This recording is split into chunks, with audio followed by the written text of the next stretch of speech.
অনেকগুলো good news নিয়ে আসলে এই ডিসকাশনটা করতে চাই। প্রথমত মাইটি ইন্ডিয়া, আপনারা সবাই জানেন যে অনূর্ধ্ব 19 এশিয়া কাপ যেখানে চলছিল সেখানে প্রায় 200 রানের ব্যবধানে পরাজিত হয়েছে পাকিস্তানের বিপক্ষে। I am not a big fan of Pakistan, কোনো কারণ নেই, কিন্তু ইন্ডিয়ার যে আসলে ক্রিকেটীয় ভাবসাব এটা আবার আমার পছন্দ না। মানে তারা অন্য কাউকে গুনে না টাইপের একটা সিচুয়েশন। বিভিন্ন সময় ক্রিকেটীয় দ্বৈরথগুলো যখন অথবা ফুটবলীয় দ্বৈরথ হয় বাংলাদেশ এবং ভারতের, আমরা চাই যে এটা আসলে একটু স্পোর্টিং অ্যাসপেক্টসে সবাই দেখবে, কিন্তু এন্ড অফ দ্য ডে ওদিক থেকে কেন যেন ফ্লেভারটা ভালো আসে না। এটা যেমন একটা গুরুত্বপূর্ণ আলোচনা, ঠিক একইভাবে বাংলাদেশ ন্যাশনাল টিম সিলেকশন নিয়ে একটা বড় আলোচনা রয়েছে।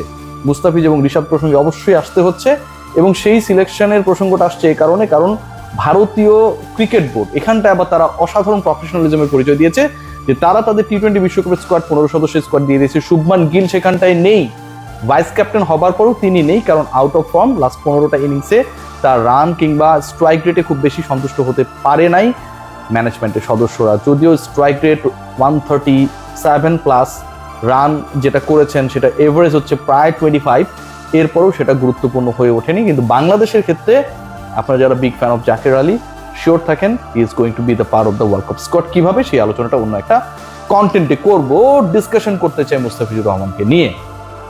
এই মুস্তাফিজকে নিয়ে আলোচনা যেটা আমরা করব সেটার পুরোটা জুড়েই আসলে অনেকগুলো প্রেক্ষাপট রয়েছে। আপকামিং বিপিএল এ রংপুরের হয়ে তিনি খেলবেন, রংপুর ডেফিনেটলি আমার কাছে মনে হয় যে ডিরেক্ট সাইনিং এর ক্ষেত্রে একটা দারুণ ছক্কা মেরেছেন মুস্তাফিজকে সাইন করে, এবং সেই মুস্তাফিজ কিন্তু আইএল টি-20-তে এই মুহূর্তে সেকেন্ড হাইস্ট উইকেট টেকার।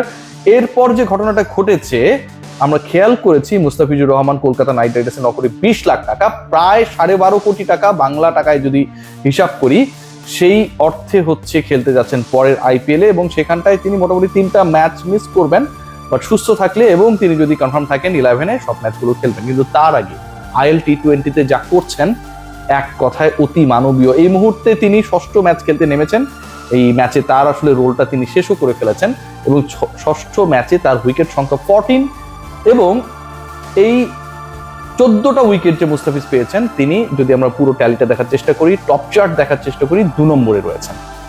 যিনি টপে রয়েছেন তার থেকে একমাত্র উইকেটের সংখ্যায় বেশি, এবং তিনি একটা ম্যাচ বেশি খেলেছেন। মুস্তাফিজুর রহমান আজকের ম্যাচে যেটা করে দেখিয়েছেন অতি মানবীয়, কারণ আপনি 1 ওভারে একবার 3 উইকেট পেতে পারেন। টি-20-র কথা বলছি, কিন্তু it's not about the 50 ওভার্স cricket যেখানে একজন বোলার 10 ওভার বল করার সুযোগ পেয়ে থাকেন। Only 4 overs you are having. আপনি একই লিগে, কম্পিটিটিভ লিগ, ইন্টারন্যাশনাল টি-20 লিগ, আইএল টি-20 যেটা দুবাইতে চলছে, সেখানটায় তিনি দ্বিতীয়বারের মতো একই ওভারে 3 উইকেট পেয়েছেন, over hat trick again by the Fizz. এবং এদিন যেই কাজটি তিনি করেছেন, টপ 2 জন রান স্কোরার প্রতিপক্ষের যারা ছিলেন তাদেরকে তিনি ফিরিয়েছেন, তাদেরকে ফিরিয়ে যে স্কোরটা হওয়ার কথা ছিল প্রতিপক্ষের, সেই স্কোরের মেরুদণ্ডটা আলটিমেটলি মুস্তাফিজুর রহমান তার ভেলকিতে ভেঙে দিয়েছেন। ভিন্স এবং ওমরজাই যে পার্টনারশিপটা, সেই পার্টনারশিপটা জমে উঠেছিল।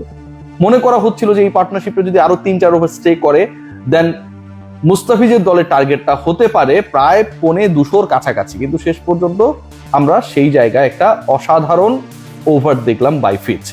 প্রথমে তিনি ভিন্সকে আউট করেছেন, দুজনকে ফেরানোর যে কাজটা তিনি করতে গেলেন, সেই কাজে মুস্তাফিজুর রহমানের ভিন্সকে যে আউট করলেন, যে এজটা হয়েছে সেটা তিনি টের পান নাই, আম্পায়ার এবং কিপার টের পেয়েছেন, ফিটস টের পাননি। আপনারা যদি ওই আইএল টি-20-র পেজে গিয়ে দেখেন তাহলে অনেকটা সেই ব্যাপারটা লাগবে যে এত বড় এজ কিন্তু মুস্তা কেন টের পেলেন না, মুস্তাফিজও টের পাননি। নিজের বল নিয়েই মুস্তাফিজ নিজে কতটা ক্যারিশমেটিক যে নিজেও টের পান না আসলে কতটা জাদু করেন। সো প্রথমের উইকেটটা তিনি যখন পাইলেন, 1 ওভারে 3 উইকেটে প্রথম উইকেটটা, সেটা হচ্ছে ভিন্সের উইকেট, সেটা কিপার আম্পায়ার টের পেল, মুস্তাফিজ টের পেলেন না, প্রথম উইকেট। এরপর যেটা হইলো ওমরজাই ইনসাইড এজ বোল্ড, এটা সবাই দেখেছে, সবাই টের পেয়েছে। এই 2টা উইকেট পাবার পরে এবং এই 2টা উইকেট লাভ করার পরে যখন মনে করা হচ্ছিল যে আলটিমেটলি আরেকটা উইকেট যদি পায় মুস্তাফিজের দল, বা মুস্তাফিজ এই ওভারে যদি আরো একটা উইকেট নিয়ে নিতে পারেন, যেহেতু দুজনকে ফিরিয়েছেন তিনি সেট উইকেট, সেই জায়গায় তার দলের কাজটা খুব সহজ হয়ে যায়। সেই জায়গায় মুস্তাফিজ সাকসেসফুল। এবার তিনি ডিকসনকে বোল্ড করেছেন, এবং তিনি যে ডিকসনকে বোল্ড করলেন, ঠিক প্রথমে যে উইকেটটা তিনি পেয়েছিলেন ভিন্সের, সেই উইকেট পাবার পর যেমন টের পান নাই কিপার এবং আম্পায়ার, টের পাবার পর ফাইনালি হচ্ছে সেই আউটটা কিপারের অ্যাপিলের প্রেক্ষিতে হয়েছে। ডিকসন আউটটা মুস্তাফিজ বোল্ড করার পর টের পান নাই যে তিনি বোল্ড হয়েছেন কিনা। 1 ওভারে 3 wicket for the second time in the same tournament by Fizz, যিনি 9 কোটি 20 লাখ রুপিতে কলকাতা নাইট রাইডার্সের পরের মৌসুমের আইপিএলটা খেলবেন, যাকে পাবার জন্য আইপিএল এর অন্তত 3টা দল অ্যাক্টিভলি লড়েছে। দিল্লি শুরু করেছিল, চেন্নাই রয়েছে ছিল, কলকাতা কিনেছিল। সেই ফিটস যেই ফর্মে রয়েছেন, আমার কাছে মনে হচ্ছে এগেইন এনওসি সংক্রান্ত জটিলতা যদি বাংলাদেশ ক্রিকেট বোর্ড থেকে না থাকতো, মুস্তাফিজ যদি একদমই শুরুর স্লটগুলোতে থাকতেন, মানে মুস্তাফিজকে যখন ডাকা হয়েছিল তখন প্রায় 100 জন ক্রিকেটার তার আগে ডাক পেয়ে গেছেন, অথচ পাথি রানাকে ডাকা হয়েছিল ফার্স্ট 20-র মধ্যে। মুস্তাফিজ যদি আরেকটু আগে কল হতেন তাহলে তার প্রাইসটা 15 করোড় যে হতো, এটা নিয়ে আই ডোন্ট থিঙ্ক সো যে খুব বেশি ডাউট থাকতো। এবং একই সাথে আজকের এই পারফরমেন্সটা চোখে আঙুল দিয়ে আরেকটা ব্যাপার দেখিয়ে দেয়, those people who are thinking that Pathirana is the confirm part of the 11 of Kolkata Knight Riders, যদি পাথি রানা অ্যাবসেন্ট থাকেন, ইনজুর্ড থাকেন, আউট অফ ফর্ম থাকেন, then Mustafiz will be picked there to be the part of the 11, definitely not.